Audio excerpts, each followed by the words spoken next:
Hi there, thanks for coming to this 5-minute class. I'm Jennifer Croft and I'll be teaching you Introduction to Google AdWords. If you like this class, we have a lot of other classes and free resources available for small businesses at www.5minuteclasses.com. So here are the basic steps in the AdWord process, which is you'll set up an account, you'll design a campaign, you'll create some ads, you'll write a landing page for your ads, you'll choose phrases that you want to bid on, you'll choose phrases that you don't want to be included, that you don't want to pay for. You'll set a budget and keyword limits, and then you'll also test and track your results. So let's look at setting up an AdWords account. You need to go to Google to do this, and you'll need to use a credit card to put some money in there, and you'll choose a radius for your ads, like how far you want people to be able to view the ads, how far away from you they are, and what time the ads will run, and whether you want those ads running only on Google, which I would highly recommend, or if you're okay with them running on other websites as well. And if they're on Google, they'll be displayed at the top and the bottom of the search engine results pages. So a campaign includes some ads, a landing page, keywords, and then negative keywords. And you want to keep a pretty tight focus to each campaign. And as an example, a dentist might have campaigns for cosmetic dentistry, emergency dentistry, family dentistry, but pretty narrow focus to each campaign. And then within a campaign, it would be good to start out with 3 to 6 ads, and you can test which ones work the best. And these might have different ad copy as well as different offers. And so there are 4 parts to an ad, which is the headline, 1 and 2, a description, and a website URL. And this is actually an example of what one looks like on Google. And this first part is actually um, the the first heading, and the second part is the second heading. So they display a little bit differently depending on if it comes up on a desktop or a mobile version of an ad. But that gives you an idea with the URL and then whatever your description is. So ideally, your ads will go not just to your home page or some random page, but to a landing page that you've created very intentionally. And you want to have a very tight focus to that page and make it self-contained so that if a visitor doesn't go beyond that page, they still find out all the important information they need to know, including your contact info.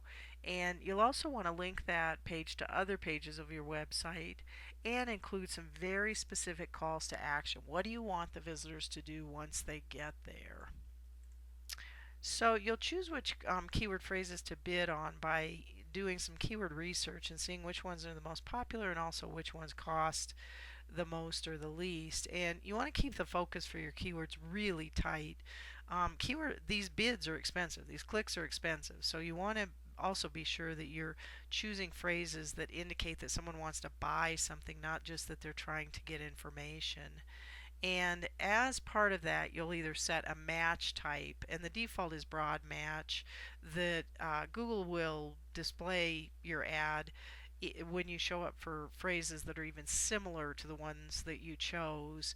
Or you can do a phrase match, which means that the phrase has to be part of it, or an exact match, which means that the keywords have to be exactly like what you bid on in the order that you used them in the phrase. So here's some examples of keyword research showing you just for 2 phrases how many monthly searches there are and how much the suggested bid is amount. And this is the amount that if someone clicks on your ad, you will pay for that click.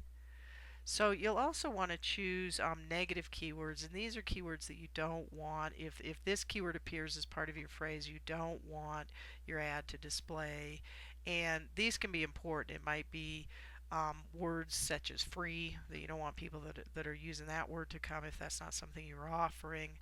But negative keywords can actually be as important as positive keywords. So finally, as part of the process, you will set a budget and keyword limits, and that daily budget can be whatever you set it at.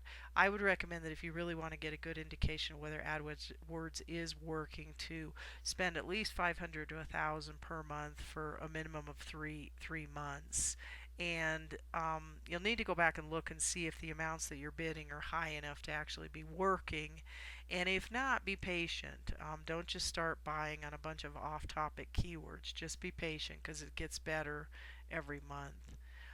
So to test and track your ads, you'll want to pay attention to how many people click through, but more importantly, did they take some kind of action, sign up for your newsletter, or actually get a sale. And so this is an example of trying to measure your return on investment, where you can see in this example we spent $3,000, we brought in $8,000 total, so our return on investment was $5,000. So that in this instance, AdWords would absolutely pay for itself. So here's some good next steps you can take that relate to running an AdWords campaign. Here's a worksheet you can use. And finally, we have a free newsletter you can sign up so that you can keep learning. So in the meanwhile, thanks for coming to this class and best of luck with your business.